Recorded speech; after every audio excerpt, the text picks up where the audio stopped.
wanted to talk about a movie that has quickly become one of my favorites.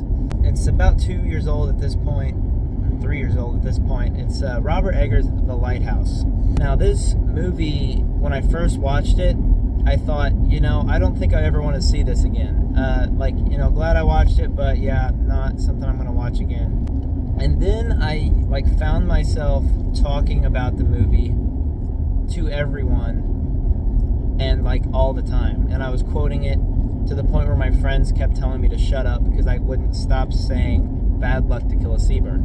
Bad luck to kill a seabird. Now, after I kind of found myself talking about it and glorifying it, even knowing that my original opinion of the movie was just that it wasn't that great, it was okay, cinematography was cool, but not my thing. I was like, okay, I need to watch it again, and so I rented it again and watched it again. And that time I watched it, just immediately I was like, oh yeah, this is one of my favorite movies ever. And it's repeatedly categorized as a horror film. I don't necessarily see it that way. I see it as more of a psychological film. And there's hundreds of videos on it, and I don't think anyone has ever quite touched it, or had my exact same opinion about that movie. So I'm gonna do my best to articulate what I feel about the movie and what I think it means and all that. The movie starts out with the two guys getting dropped off at the lighthouse. One of them is an experienced worker, and one of them is his first time as a lighthouse keeper, as a wickie, as they're called. The film is shot beautifully. That was something I recognized immediately on first watch. And the things that caught me off about it the first few times were just the random scenes that were a little uncomfortable. And if you've seen the movie, you know what I'm talking about.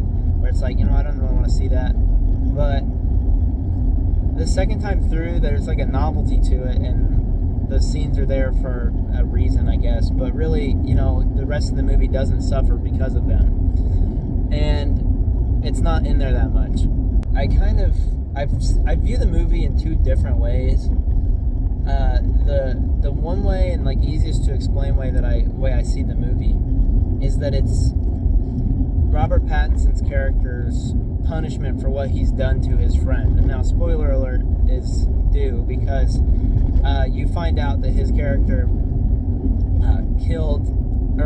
didn't kill, but did not help his friend when he was drowning, and just kind of let him drown, even though he could have clearly and easily helped him. And he expresses that he doesn't know why, but he's hoping to escape that life, and he's taken on a new name and everything to try to get away from it.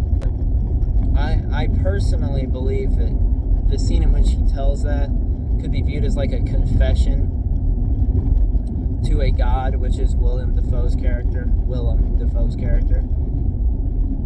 And from then on, the movie becomes his punishment, though it was that beforehand. So it's almost like a divine punishment movie where this is his personal hell, and Willem Dafoe's character is the spiritual entity in charge of dealing out the punishment that this person is due to receive.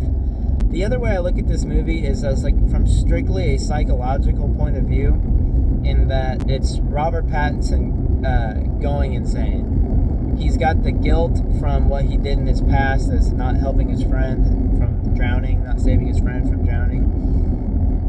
And so he's escaped, and so there's no divinity to this. It's just Robert Pattinson is simply losing his mind, and he quite literally goes insane on the island. And so the way I see it from this perspective is that the entire scene of Willem Dafoe chasing him with an axe and destroying the boat, and when Willem Dafoe comes back in and explains to him that he was the one that did all those things and he's the one that chased him with the axe, is that he was right, and that it's not Willem Dafoe that's crazy, it's Robert Pattinson. And I don't think anyone's ever claimed that Willem Dafoe wasn't crazy or that Robert Pattinson wasn't crazy, but I think Robert Pattinson's character is crazier than Willem Dafoe's character, in that Willem Dafoe's character is just kind of this kooky old sailor who's got like weird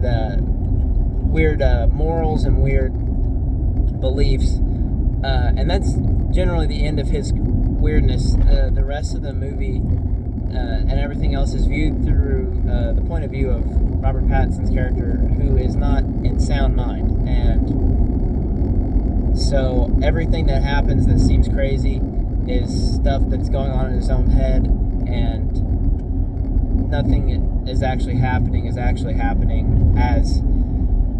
it actually is. It's happening as you're seeing it through Robert Pattinson's eyes. So that's my opinion on The Lighthouse, and if that's something you agree with, I'd like to hear about it, and if it's something you've never thought of before, I'd like to hear about it.